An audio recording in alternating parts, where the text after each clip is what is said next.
everything is going great. Just up here in Phoenix, just taking care of some business as usual. So yeah, life's good, man. How you guys doing? Yeah, we're doing great, BJ, and thanks so much for taking the time and joining us. This has been obviously well-documented, long road for you to get back into the octagon. It's going to happen now on January 15th. Can we circle back just real quickly with the rib injury that forced you out of the Manila fight? What happened there, and was it something that you tried to push through? I mean, they ended up canceling the entire event. What were the circumstances around that rib injury that canceled your last fight? Yeah, they just really bad, really aggravating. It just kept coming up, and everybody kind of just sat down and was like, you know what, we want to see you have a good comeback, a real shot at it. And then on the other side, it was very unfortunate. The whole card got canceled. I don't know why that happened. I don't know why the UFC did that. Connor's fighting someone else. They got to replace it with Matt Brown. I mean, right? Isn't it the same thing with BJ Penn? I mean, I don't know what happened. They canceled the card. Yeah, well, and I'm sure as an athlete you feel somewhat guilty about that because it affected other people. But as you mentioned, you want to be right, you want to be healthy for your comeback. So the rib injury is completely healed up now, correct? I mean, how long did you have to give it? And was it just a cartilage issue or something that was bothering you? Yeah, no. We broke the ribs. We had 3 breaks early this year, and it just kept aggravating. And yeah, but that was one of the main issues, and that's it. They went in. I guess they felt that without BJ Penn on the card, that they didn't want to have the card, and it didn't go through. It was very unfortunate. Well, so looking ahead, though, you've been booked against Yair Rodriguez, and you've had a few different opponents scheduled, along this journey to get a comeback. And it seems like, this has always been the case with you in your career. You're looking for a tough fight. You're not looking for an easy, and there's no easy fights in the UFC, but you know what I mean? You're not looking for just a tune-up comeback fight. You want to jump in full board. Yair Rodriguez is a real tough guy. I mean, he's in his mid-20s. He's hitting his prime. He's been very impressive so far in his UFC career. This is a very, very difficult fight for you to jump back in after a couple years off, is it not? No, it's not at all. It's not a difficult fight at all. He's a very good guy. He's very good. But I feel like, I'm training with very good guys. I got a good team around me. I don't feel that anything is anywhere near to out of my league. And, I'm just getting ready to do this fight. I mean, I am older. I mean, I do look around. I'm like, what fight should I be fighting? But, maybe the UFC feels that, hey, BJ, with the amount of money we pay you, we want you to fight this guy. We want you to fight a good guy. So, I don't know. That's who was offered to me. I mean, a couple months back, somebody in Albuquerque was like, hey, man, Yair Rodriguez is going to challenge you. Yair Rodriguez is going to challenge you, this and that. And then the UFC came to me with the fight, so I guess he called them, and that's the fight that he wants. And maybe he feels I'm old. Maybe he feels my moves are old. I don't know. But he was the one asking for that. And, let's just see what happens here. BJ, it's not often for a fighter with the success that you've had to compete in a weight class at the end of their career that's lower than the weight that they had their greatest success. So what's the upside in you at 37 competing at featherweight right now? Definitely the upside is at 37, and I'll be 38 in 2 weeks. But I think the upside is that there's more of an opportunity for me to get three UFC belts at 145 than going to 185.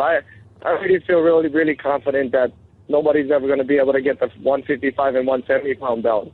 But my best shot at 38 years old, if you really wanted to ask me, is want to get one more world title and to try to get three world titles at 3 weight classes. Without a doubt, 145 pounds is my best option.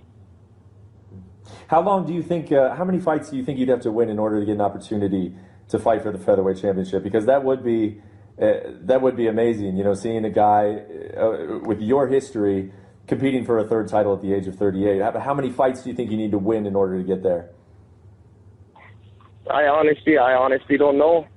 I honestly don't know what you just sit around and you stay with it and you don't give up and you just keep staying with it and you just keep going and you keep going, and next thing you know, you find yourself in a title fight. That's how it's always been. And I don't know exactly what's going to happen after we beat Yair, but I tell you right now, we're going to be one of the biggest names in the sport, hand down, by the way we perform on January 15th. BJ, we mentioned that we haven't seen you since July 2014 in the loss to Frankie Edgar there in the third fight.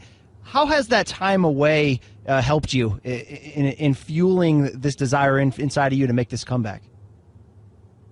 Yeah, the time away actually didn't help me too much. I was just sitting down and not doing much. But when I started coming back and started wanting to do the comeback earlier in the year, January, and my fights just kept getting postponed, that's what really helped me.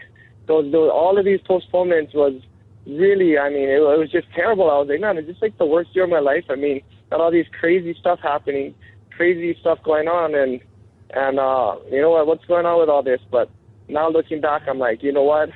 Thank God I got all this time to train. Thank God I had all this time to spar all these new people. And that's it, man. I miss the confrontation. I like confrontation. I don't shy away from confrontation. And I miss the confrontation, and I want to get back in and confront some people. Hey, BJ, it's not like this is foreign territory when it comes to Greg Jackson. So many guys have gone through Jackson Wink over the years that he's coached guys, and he's ended up coaching against guys that he's had in his camp before. Yair Rodriguez is one of those, right? How much does that factor into this matchup that Greg Jackson and the team at Jackson Winklejohn is so familiar with this kid because he's trained in Albuquerque before? Yeah, no, I think without a doubt. I guess it really didn't matter who I was fighting. I just really wanted Greg Jackson to be in my corner. I feel we can make an unstoppable team. And, yeah, without a doubt. I'm sure he knows some stuff about Yair and this and that, but yeah, that's all gonna play in, and that's all gonna add to what we plan to do in January. Yeah, and you don't have to air anything that's been private in the gym, but is this a personal situation? Because Yair was at the gym before and now he's not, or is there some bad blood between the camp and Yair for this fight? I don't know. I don't know any of that. I have no clue about any of that stuff going on. But I don't know. When Diego said that Yair wanted to fight me, I thought that makes it personal enough. Okay, I'll meet you on January 15th. Yeah, so that was always your mindset, and I think that's why fans have always been drawn to you. You were talked about the two belts. You don't think that anybody will ever win titles at 155 and 170 ever again. That was something you did earlier in your career. We just saw Conor McGregor win his second title, 145 and 155. What did you think about all of that? And what did you think, seeing the guy get that accomplishment is the first time that's happened since I believe you did it in 2008. And did you feel like you were brought up into that conversation, like, hey, this has been done before? BJ has done this. He fought George, and he would have held two titles simultaneously. Did you feel like you were part of the narrative at all leading up to 205? It was amazing to see, and yeah, what's that? I lost my train of thought. No, it was an amazing accomplishment to see, and he went there, he got the 45 and he got the 55, wiped Alvarez out. Alvarez didn't even stand a chance, and it's good. It's very good, and it was good for the sport. And then he just got stripped. I was very surprised when they just stripped him though, because that was just weird because they made sure he held on to it long enough to get the accomplishment, and then they stripped him after. That was strange. I know that we were talking about it when we were going to fight George St. Pierre because we were trying to figure it out. So that'll be one fight every 2 months because you got to defend every belt. You got to defend both belts, right? It'll be, I forget. We were trying to talk. We had plans of trying to defend both belts when we were fighting George, but we ended up losing. Yeah, well, I was going to ask you if it brought up a little bit of deja vu for you, and specifically the stripping of the title. As you were watching that all unfold, did you think that Conor had a chance to defend two titles? Or in this day and age, the UFC just they can't afford to hold up two divisions with one guy. Yeah, that's why it's not holding up two divisions. Conor would have to fight every 2 months, and that's what we were prepared to do back then. You know, you got to be busy, and you got to be that guy. You got to be that guy. You want to be that guy saying you can beat everybody easy, you can do all these things, and you got to be that guy. You know, but you know, that's neither here nor there. Aldo's the champion now, and it is strange that they switched the Holloway Pettis fight so close to an interim title fight, but I guess it's business, so you know, it's normal. BJ, when you talk about the desire for the 3 belts, I mean, obviously that would raise your legacy and how you would be remembered to such a higher level. So it begs this question for me: is how much of your comeback is centered around unfinished business in the way that you are remembered? You're already in the Hall of Fame, but you're going to come back out. How much of that is that motivating you? Yeah, no, I mean, it's definitely motivating me. But you know what? I think I just like fighting again. You know, I just been standing in front of people, sparring every day, punching people, getting into fist fights every morning, and I like it. I miss it, and I can't live without it right now. While I can still lift my arms up, and I still can do sprints, and I still can do all these things, this is what I want to do. This is what I love to do. This is the best way I know how to make an honest living. This is me. This is my whole life, and I just love it, and I just want to go get into a fist fight. That's good for me. But how content are you with what you did accomplish? Oh, no, it's content. It's cool. It's something for people to talk about. It's something for me to think about every once in a while. But yeah, I'm always looking for something new to keep me going. It's very. I get bored. I don't want to say I get bored easy, but I kind of just want to keep going. I mean, I'm very happy with all that. That's all fine and dandy. That's all cool. But I want to do more. BJ, what you just described, I've heard Nick Diaz describe as a curse, is that you don't really want to fight. You don't want to take the damage. I mean, I remember you, after you fought Nick, you were talking about you're a father and you don't want to go home, looking like you do after a cage match. But it's like you also can't get away from it. Is that how you feel about it almost? That, like, your passion for fighting is a curse in a way? No. You know what? I think for the 30-year-olds.